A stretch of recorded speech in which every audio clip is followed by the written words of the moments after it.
जय जगन्नाथ जय गुरु समस्त को साष्टांग प्रणाम। आशा करे समस्ते भलरे थे।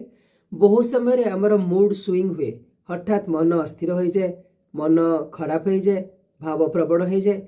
आमर प्रत्येक भाव प्रवणता श्वास माध्यम नियंत्रित होता से श्वासर नियंत्रण को आत्मनियंत्रण कहुए। स्वर साधना माध्यम आम आमर भाव प्रवणता उपर नियंत्रण आनीपर, अंकुश आनीपर एवं जो मूड स्विंग हुए ताकू स्थिर करिपरिबा। आमर जो दुईटी नाकपुड़ा अच्छा, डाहाण पट नाक प्रतिपादित करती सूर्य नाड़ी एवं बाम पट नाकपुड़ा प्रतिपादित करती चंद्र नाड़ी। चंद्र प्रभाव आमर मन उपर बहुत पड़ी थाए।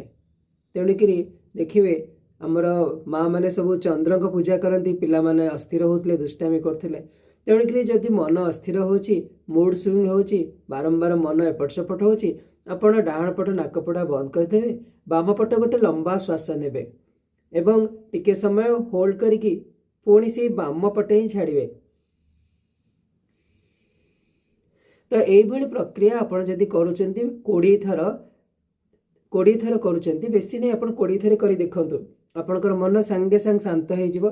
अशांत मन को शांत करिवार सहज उपाय होची चंद्र नाड़ी बाटे श्वास नेबे, बाम पट नाकपुड़ा बाटे श्वास नेबे एवं से बाम पट बाटे ही छाड़िबे। करिके देखंतु, याठू सहज उपाय और किछि नहीं। आपणकर मन हठात शांत हो जिवो एवं आपनको बहुत सुंदर, बहुत भल अनुभव हबो।